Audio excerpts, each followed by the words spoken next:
Representative Scott, how are you? I'm great. How are you doing? I am so happy it's Friday. Me too. We are at the end. I feel like every week that goes by is like a lifetime. Me too. I don't even know what happened. Like, we're on Friday. I marginally remember yesterday. I did 6 interviews straight yesterday. On Thursday, I don't even remember who I met with on Wednesday. The number of conversations and things, it's like, I don't know. I'm sure I talked to like a jillion people. And February. We're in February now. No, it's January 31st. Well, it's going to be tomorrow. I know.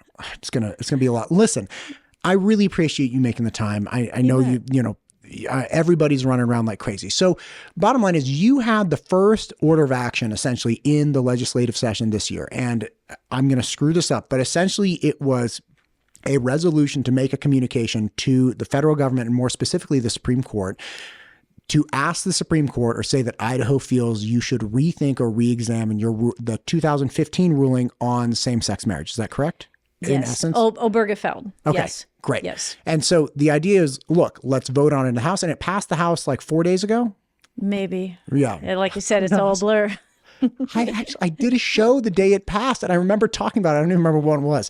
Anyway, so I think it was Monday. Okay. And did it pass the Senate? No, now it goes to Senate and it'll go through the committee system over there. So it has to pass out a committee and then it'll go to the floor. Got it.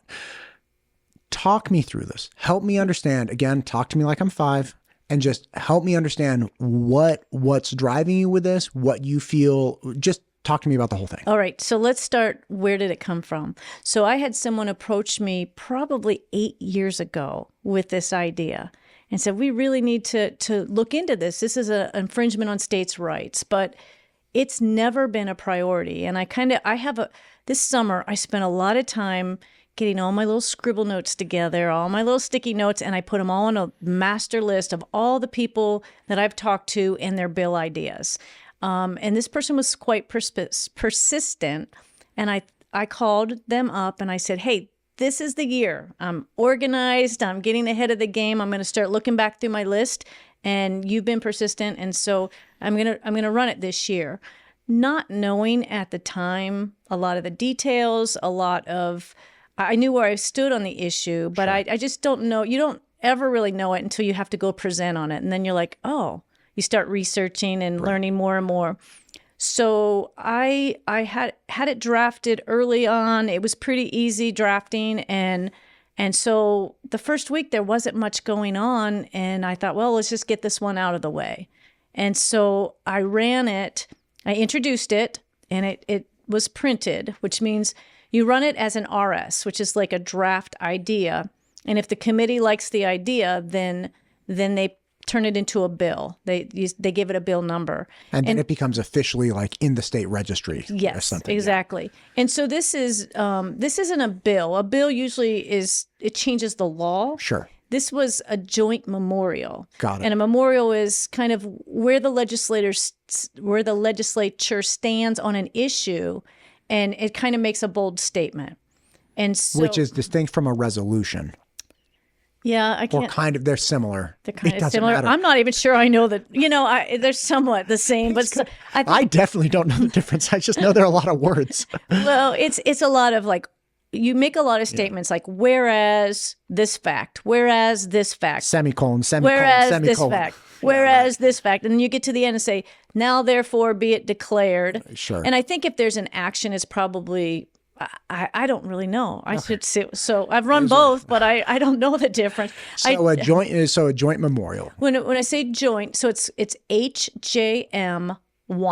And just because nobody ran one in front of me, it's not that it's a special number. H means it comes from the House. So I started it in the House. Sure. Joint is the J, and then M, a memorial. So with a memorial, both bodies will pass it if it's a joint memorial. You could have just a House resolution, and then just the House would have to pass it. And it's just like the House would say, hey, we have this strong statement, and you don't have to get the buy-off of the Senate. Got it. So bottom line is you have a constituent or an individual in Idaho that's very persistent, and you say... Yeah, I mean, it's a great idea, but there's lots of great ideas. Sure. And so I was just looking through them, and I liked that idea, and I said, okay, I'm going to push this one up to the top this year. Sure. Got it. And go ahead. No, it's fine. So then you have this idea, you get in the RS, it goes into committee, and of course, then the onslaught of, counterpositions and problems and considerations come forward. And what I didn't realize at the time is it's a very timely issue. And, you wouldn't think that because 8 years ago, that's a long time for an issue to be relevant. Right. But, apparently the last year has been very this is very timely for the last year, and especially in the last 3 weeks. And okay, help me understand. I'll tell you why. Yeah, let's go. So let's talk about the memorial to start with. It makes a lot of statements, but ultimately what we're talking about is a decision that the Supreme Court made, and they made a decision on marriage, on gay marriage, you could say. Yeah. And they made a decision. They looked at the Constitution and they said, we think that the 14th Amendment gives a right to a gay marriage. Now, marriage is an issue that has been historically defined in the states. It's a state issue. The Constitution's pretty clear that any power that's not given to the federal government in the Constitution, the U.S. Constitution, that right is reserved to the states and the people. And so marriage is one of those issues that the U.S. Constitution doesn't say that the federal government can define marriage. It's just not its role. So what you had was six justices of the Supreme Court make a decision on marriage. And their decision they made 10 years ago in 2015 was that there is a right to have a gay marriage. Or same-sex marriage, I guess is a better way to say that. Right. And again, whatever's in the original Constitution, that's why we have the amendments. And then the amendments have to be interpreted however. Like right to bear arms does not necessarily mean you can have a bazooka at your house, right? So we have to have, we take those statements and figure out how they should be interpreted or applied to our everyday life. But the states do that. And the reason you want these decisions made in the state is because you don't want 6 people in the federal government telling you what to do and how to do it in your everyday living and life. So the state does stuff about gun laws. The state does stuff about marriage. The state's rights are huge. State sovereignty is huge. The way the government's set up is we do not want the federal government making decisions for Idaho. Now, this case in particular is very controversial because it was on same-sex marriage. And so people like the decision. And what I'm trying to get across, which the papers, they when do you not. Say people like that, I'm sorry to interrupt. When you say people like the decision, you're saying people in general like the Supreme Court's decision, or people in general like your decision to run this joint memorial? No. People liked the conclusion that the Supreme Court came to. So the Supreme Understood. Court said, hey, we think there's a right. We think there's a right to a same-sex marriage. Okay, great. And people are of like, the United States were like, yes, that's good. Let's celebrate. Great. Not everybody, but sure. But just because you like the decision, that's not what we're addressing here. What we're addressing is it's not their decision to make. It is the state's decision to make. And if we start to go down, it's exact same issue as Roe versus Wade. So 50 years ago, they made a decision, and if you recall, that there is a right to abortion, okay, and the right to kill a baby. And so a lot of people like that decision. It is not an area where the Supreme Court or the federal government has a role in. That is a state's decision.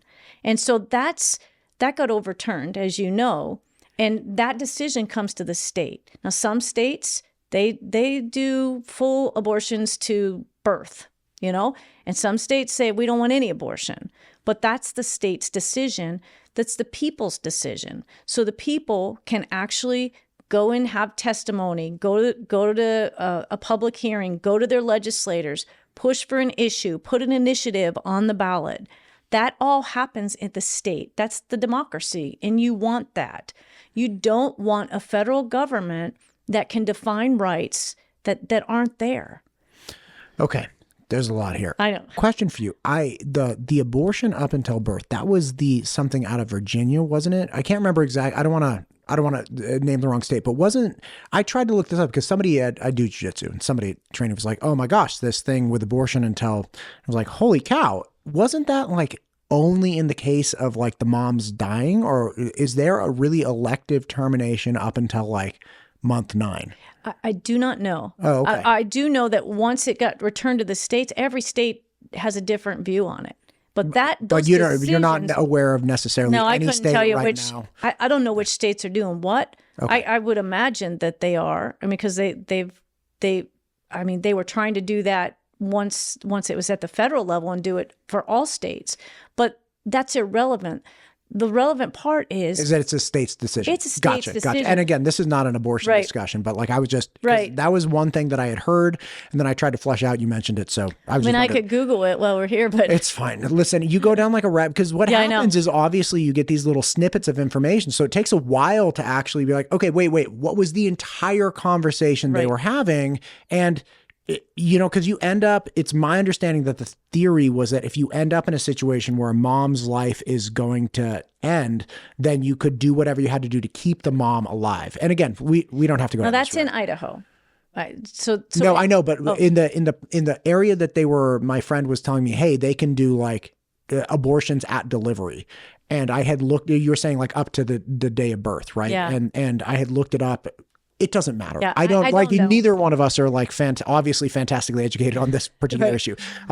So back to the issue at hand. So bottom line is you're saying, hey, you do not feel that the Supreme Court has the position to define to the state what people can do with marriage. You're saying this should be okay. It's a state's decision. So the Supreme Court theoretically, well, in practice, disagrees. Why do they disagree? Because they made a ruling on this. If they're like, hey, this is not our jam, like, we'll get out of the way. Well, it was a 5-4 decision. And the 4 people that dissented, they're like, this is judicial activism. This is taking away state sovereignty. This is taking away the democracy of the people. So it was a tight decision, number one.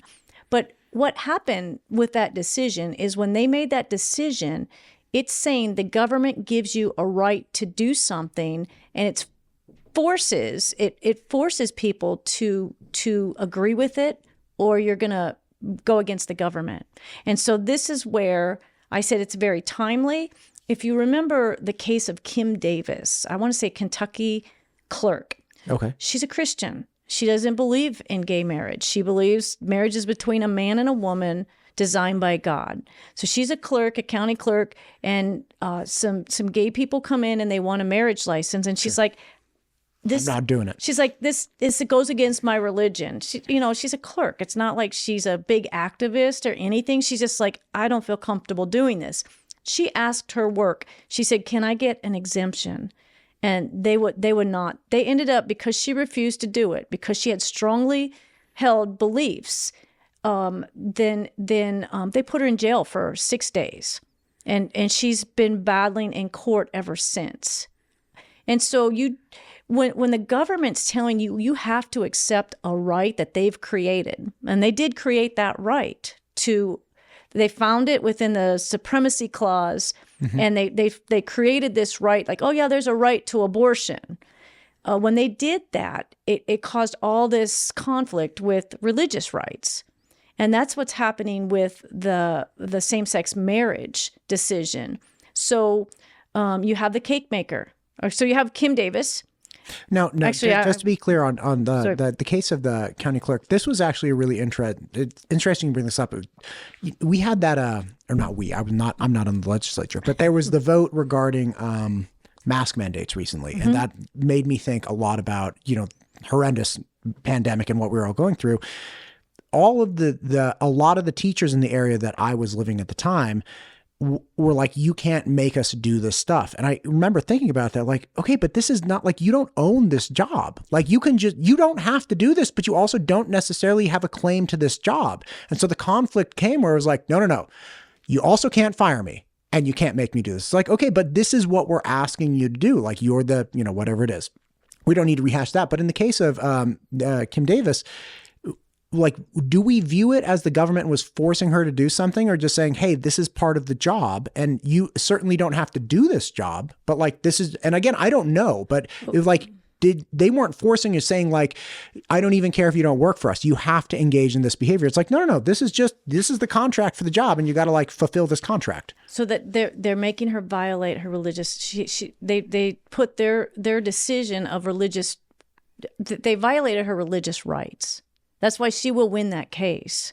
They violated her religious rights. And the same thing, and I brought this up on the House floor, and I don't know if you watched the testimony on the House floor, but we have a person in the National Guard right now from Pocatello area who was let go from his position because of his views on marriage. And so this is a problem when you have government saying, you will believe this way, and I don't care what your religion is. I mean, let's face it, it's pretty clear in the Bible, marriage. God designed it is between a man and a woman, correct? I mean, if you read the Bible, if you're religious in any way, you would see that if you read the Bible. So for the government to come and say, no, we've redefined it from God. Screw your religion. Well, I shouldn't say that. No. Forget your religion. You know, we've redefined it, and it can be however we define it. That's a problem. That's a huge problem. One more thing. Yeah, please. So this federal decision that they've made, it violates our Constitution. So in our Constitution, we say we will not recognize any marriage except that between a man and a woman. And in the Idaho Constitution. Yep. Got it. That what they came out with, their decision is completely making us violate our own Constitution. And they don't have the authority to do it, if that makes sense. So let's back up real quick, and then you can ask me questions. But what this resolution did was stated a bunch of facts and then said, hey, we reject this decision. I mean, it's like we do not agree with the decision that the Supreme Court should be meddling in the marriage business. And we're asking you to reverse that decision. Now, the only way they can reverse that decision is if they bring up another case and overrule it, if that makes sense. Sure. And that's probably what will happen. If not with Kim Davis or another case, I'm guessing this Idaho case is going to go all the way to the Supreme Court. And it's the group that's carrying that case, they've just come forward, and I think you should get them on your show because I think they could share some of the details. And is this the National Guard individual who got let go? Is that what you're saying? Yep.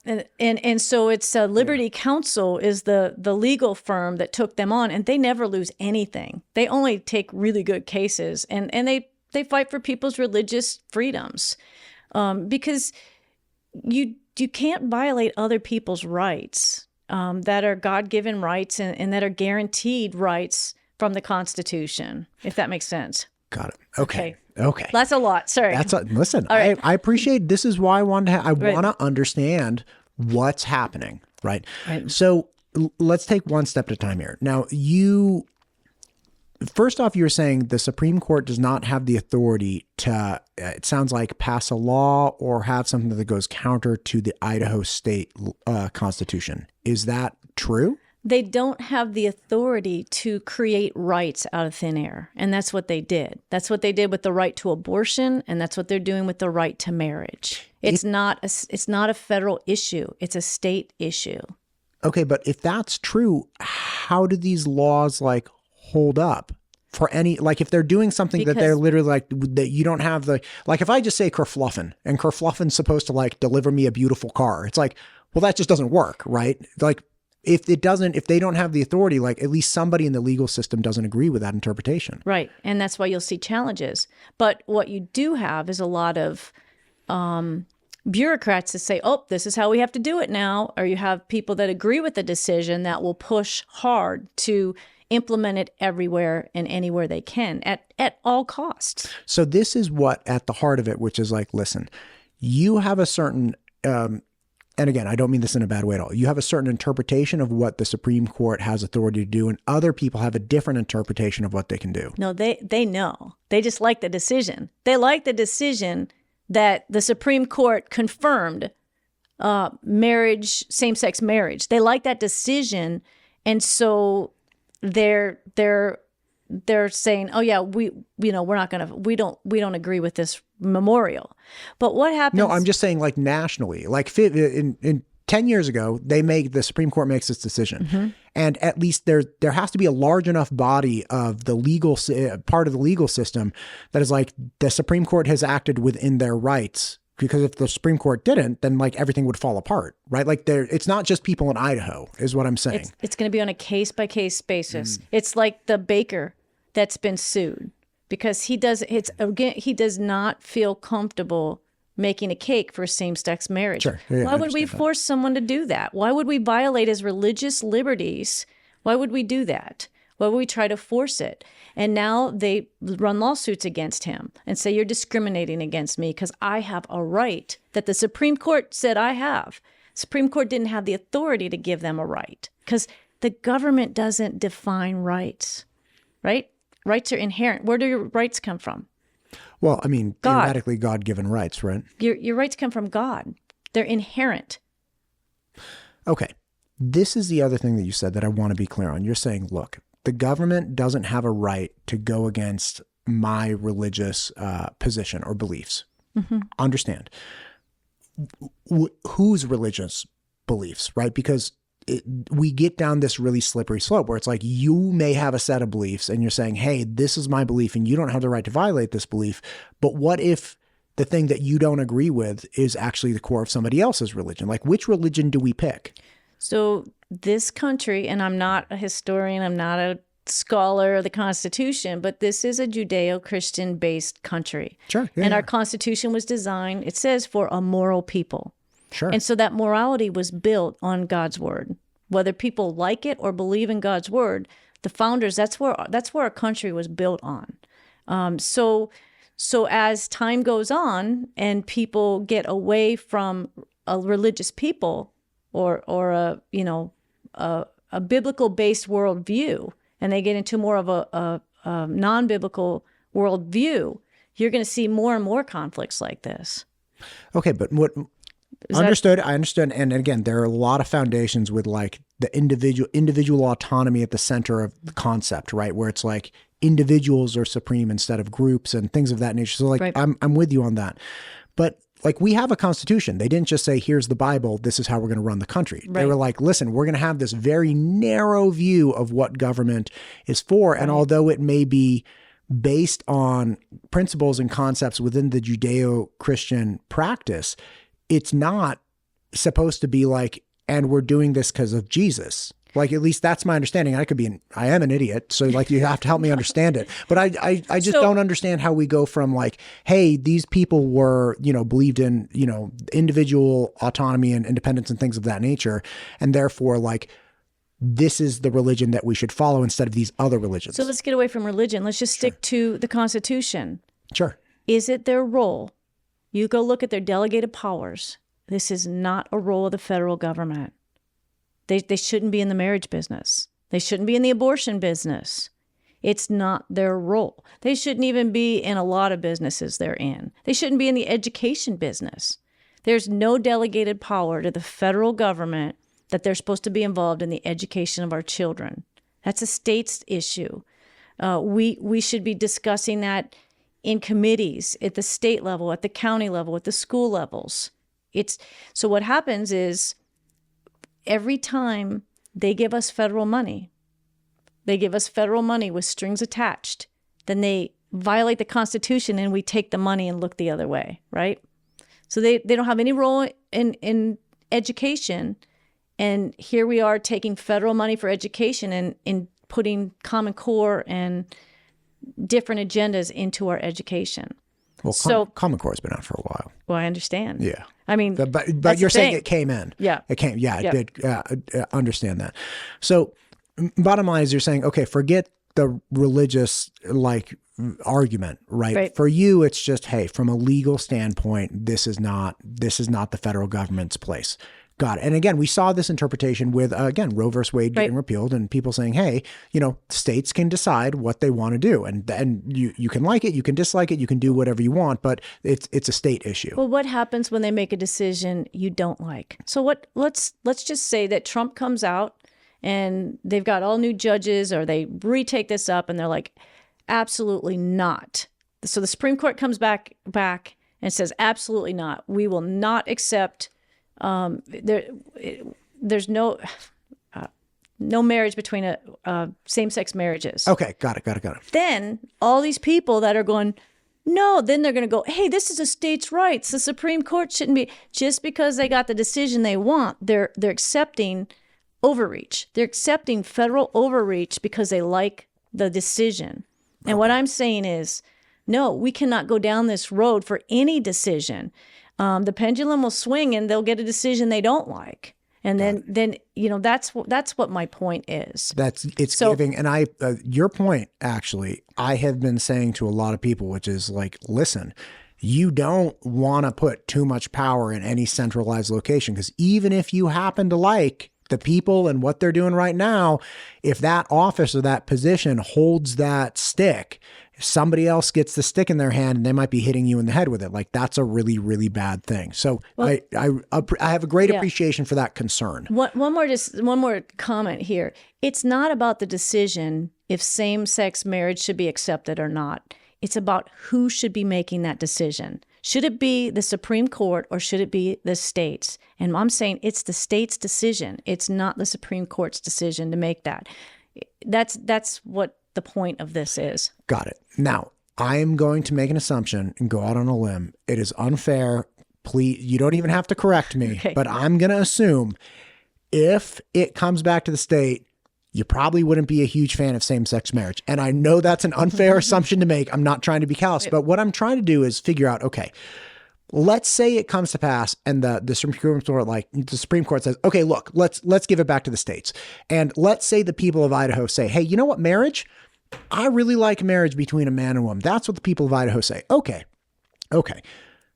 Now, how do we solve this problem for all Idahoans, including Idahoans that may be gay and may want to be married? Because what I've been trying to flush out on the side, it's like, okay, this is a really interesting thing. And I've never understood, is it the word marriage that we want, right? Or is it the benefits or the changes to legal everything that marriage bestows upon people? So is it like, let's take like right of survivorship, or like somebody's dying and you can go into the hospital room. Is it that people that are gay and couples want to be able to have the same capacity that married couples have? Or are they literally saying, I want you to call me married. I want that word, right? And is there a compromise where it's like, hey, look, from a human to human perspective, not you, but like a couple over here is gay. One of you could be dying, or we're all going to die. But like, let's say that it comes to pass that one of you's in the hotel room. I would want you to be able to connect as like people that love each other, like as a human to human person. So I was like, can we just figure out a way to provide all Idahoans, regardless of who you love, with these just. That seems to me to be like a human thing to say, like, this is my person. Like, this is my BFF. Like, I got the other half of the BFF heart. They got one half. They go together. And we want these things. Like, do you think there's a path to figuring that out? I absolutely think there's some path. But I do think to call it marriage is probably that's the stickler. I think that's going to be the stickler. So it's the word. So I think so, because most Christians believe, and the Bible's clear, that marriage is between a man and a woman. And so you're not to call it marriage. I think that's where the hang up is. And those are conversations. I think you get some people in the room and you start talking about it. Some of my best supporters were two lesbians. They had been together for, I don't know, like 25 years. And one time I said to them, I said, hey, you do realize I'm a Christian. And I said, they wanted my sign. I'm like, you do know I'm a Christian, and I don't believe in gay marriage. And I remember, she's so kind. She said, Heather, we want you to stay out of our bedroom. She goes, we just want lower taxes and less government bothering us. We're fine with our relationship. We just want lower taxes and less government. And you're doing that for us. So thank you.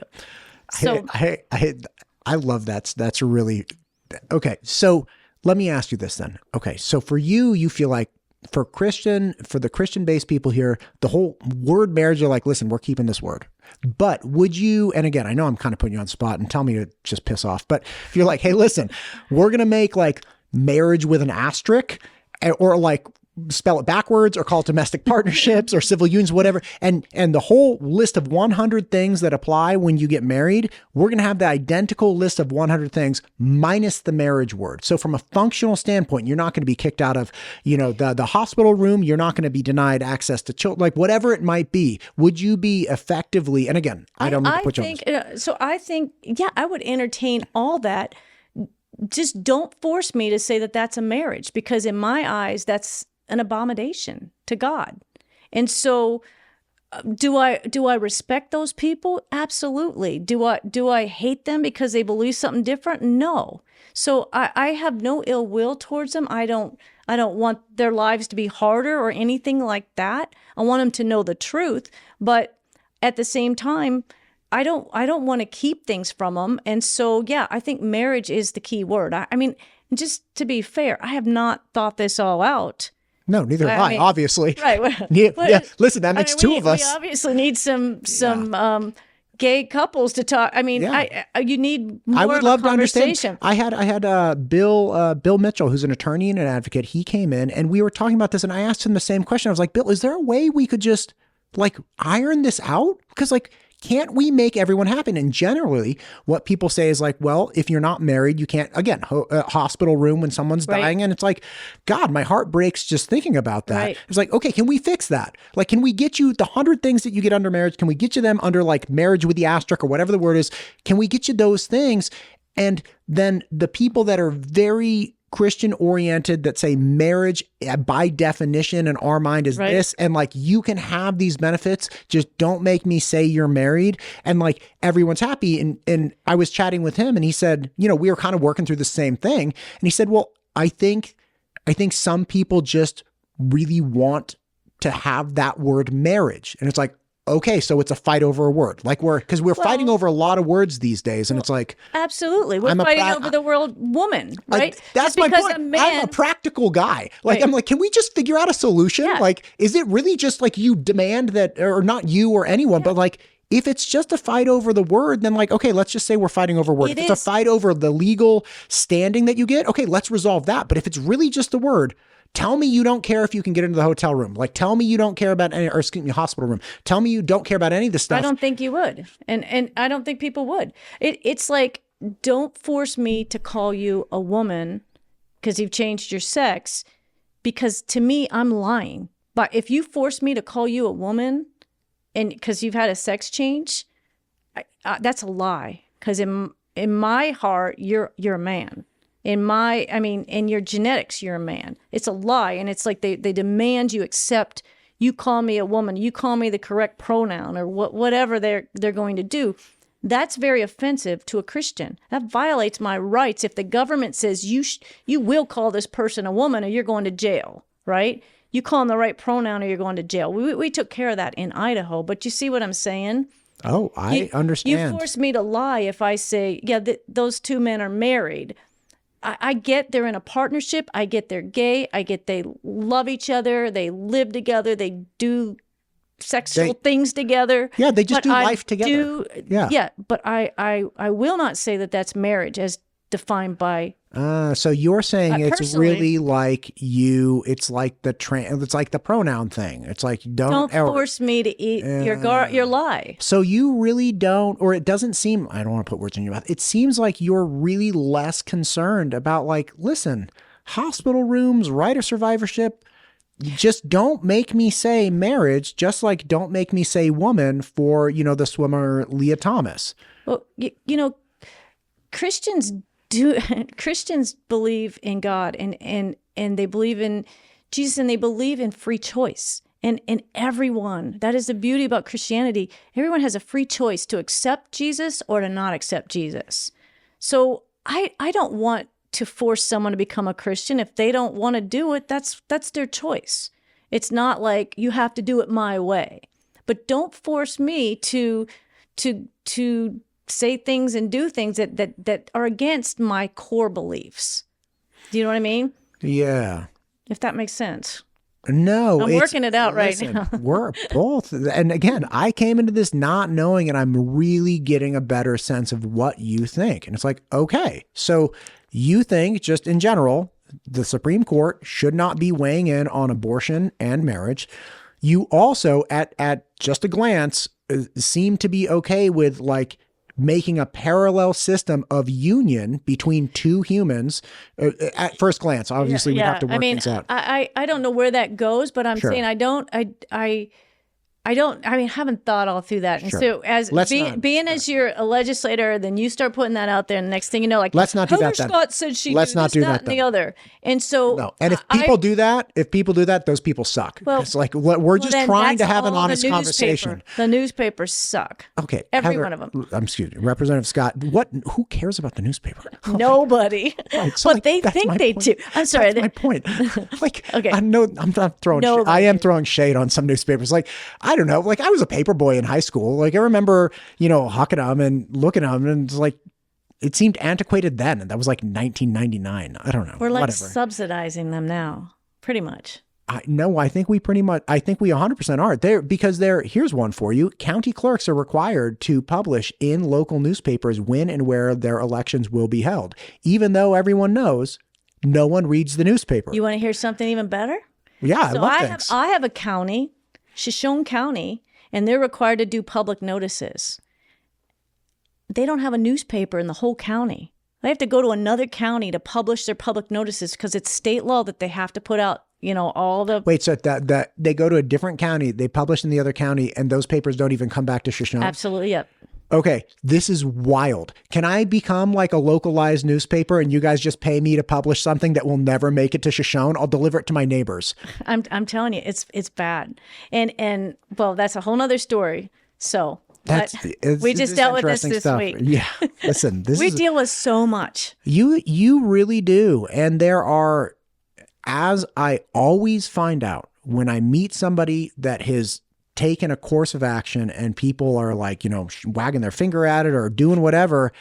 And there's like, okay, I see where this person is coming from. Like, you're not a monster. You're just saying, hey, look, I think the Supreme Court should have these, this should be the purview of the Supreme Court. Right. Whether people agree or disagree, it's like, all right, that makes sense. And then you're like, listen, this word is like a gender word to me. Like, it's something that I don't want to participate in. And again, I won't hold you to the whole, like, I just feel like there should be a way for us to make everyone happy. And I feel like it's always a zero-sum game with this kind of thing where it's either like you have people that are, gay that are, and again, as a younger person, I would hear people say this. They're like, yeah, well, forget the Christians. And they're like, okay, that's not very nice. And then like the Christians, when they get a win, they'd be like, well, forget the gay people. It's like, okay, guys, whoa. Can we we're all people. And especially in the state that I find to be so incredibly pragmatic most of the time, it's like, there's got to be somebody smarter than both of us that can iron this one out and try to make everyone, or the majority of people happy. We'll never make everybody happy. But like, there's got to be a way. Well, it's sad when we put people in boxes and we group them all as one, because every single person I meet, I don't care how different they are than me, there's something about them that if you get to know them, you'll like them. I mean, it's just, or you might not like them. And there's people that are, they're jerks, but I like them because they're consistent jerks. You know what I mean? They're just themselves. And when you get to know people and you get to know like how they became who they are, you respect them for just being people. Can I ask you something? Yeah. How did you become a legislator? Like, how did you make it into this gig? It's funny you ask. I had a really great job. I traveled the country with my husband. We did fish and wildlife studies. I did a lot of snorkeling and kayaking and water quality stuff. And it was just a great job. And I prayed for new direction. And I literally, over a period of several months, I just felt led that I was going to run for office. And at the time, I didn't know anything about government at all. And I just prayed about it a lot, and every door started opening. And then I Googled, how do you run for office? And I got the shortest thing I could find because I didn't want to do a whole, it was just gave me some simple 5 steps, and I ran and got elected. So that's kind of my story. That's wild. Yeah. Well, I'll tell you what, it's very similar to the way I started this podcast. Just like, it just happens. Yeah.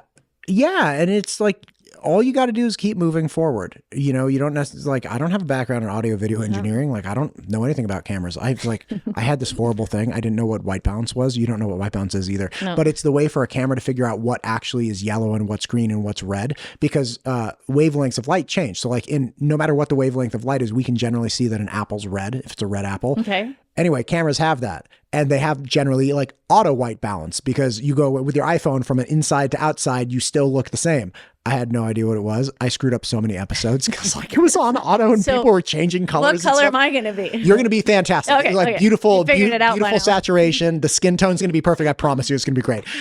You can like, airbrush out the wrinkles and put makeup on. No, I don't edit these. I don't edit these. Oh, okay. Okay. Representative Scott, I appreciate you. Thank you for coming in. It's Friday. You took the time. You've been burning hot all week. And thank you for explaining your position and your thoughts. Like, I did not know this of you. I didn't understand that this was your position. People can decide if they like your position or not, but at least I feel like I really understand your position now. That's awesome. I thought you were going to want to talk about the fake meat and the insect bill. Wait. Can we do that real fast? What are you talking about? I got so many bills right now. Okay, I went through my list. I had 160, so I've just been like picking and choosing. Okay, so fake meat and insect. Yes. Go. I don't know. What are you talking about? So you know they take cells from, have you seen fake meat? Do you know what? They don't like it to be called meat, but they take some cells from a cow. When you say they, we're talking like scientists in a lab somewhere? Yeah. Okay, great. This is not like Tyson Meats.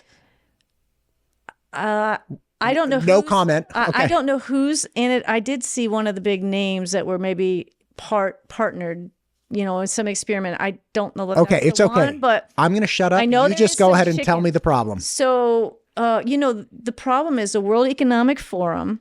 They want fake meat. They don't want you to be eating cows because it just takes away from the environment, right? I talked to Lieutenant Governor Betke this morning, and he was telling me all about this like secret awesome cut of a cow. I am not about the fake meat. Keep going. I was salivating when he was telling me too. He's like, it's on this, like, walk with me through the cow. He's like, you got the shoulder. He's like, and then he's like, then there's a cap thing. And he's like, you take that off. And I was like, I am dying for this right now. Anyway. Okay. So is this Charles Schwab or Les Schwab? Not Charles Schwab. That's the money people. Yeah. Les Schwab. No, Les Schwab's a tire guy. There's a Schwab. There's the dude. Claude Schwab. Claude. It's somebody. I'm hoping we forget his name now that we got. Keep talking. I'm going to look up his name. Not Les Schwab. It's the tire guy.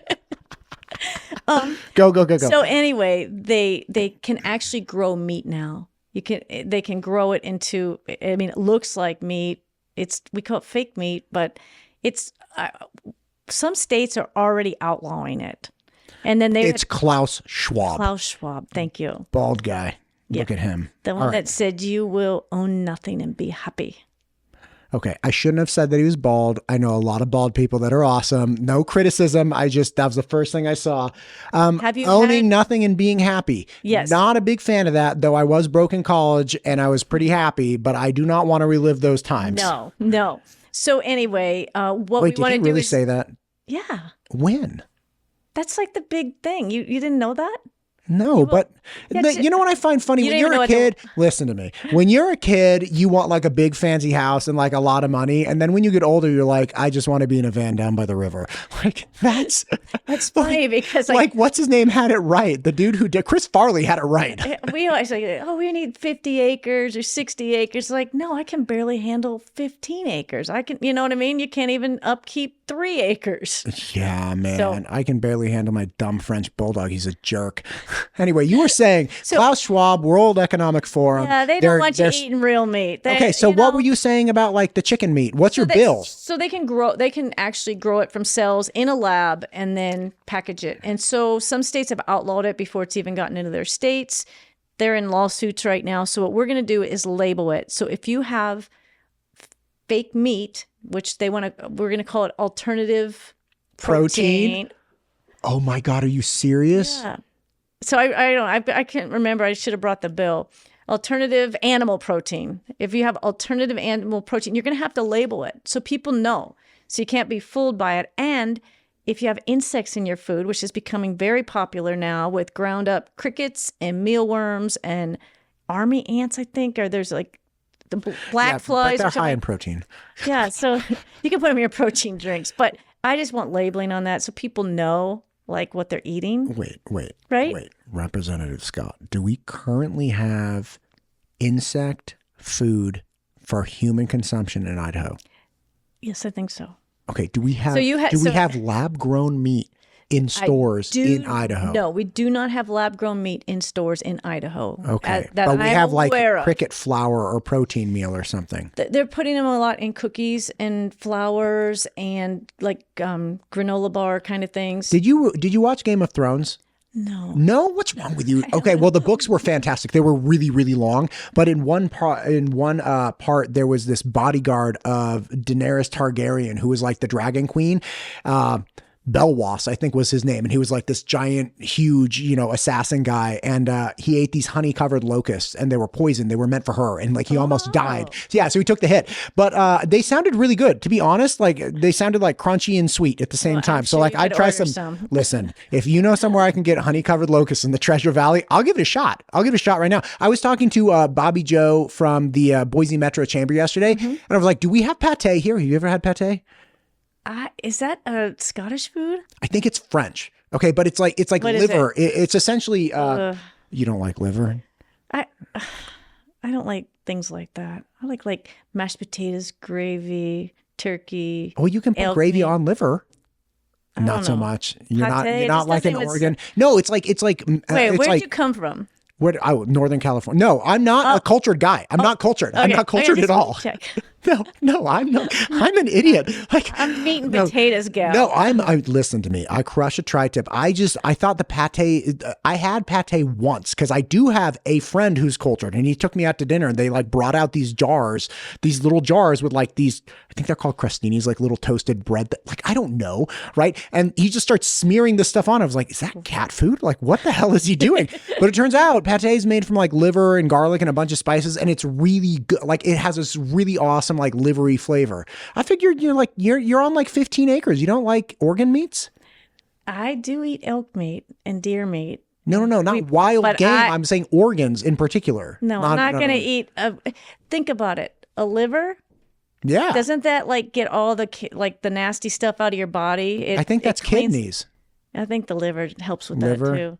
Yeah. Like you want to eat that? It's collecting all the bad stuff out of an animal's body. You want to eat that? I don't know. All right, listen to me. I don't think so. Listen, I'm not. That's kind of gross. What was it? The Hannibal Lecter's like with some fava beans.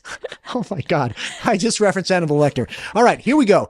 Thank you for coming in. Thank you. You're the best. Can you come back, please, and tell me about more of your bills? So you have I have about 10 bills right now. Okay, so you have let state decide, label alternative animal protein, label cricket and insect protein. Let people know you're not stopping the consumer from being the consumer. Let them know what. Can you give me like one more? What's the flag bill.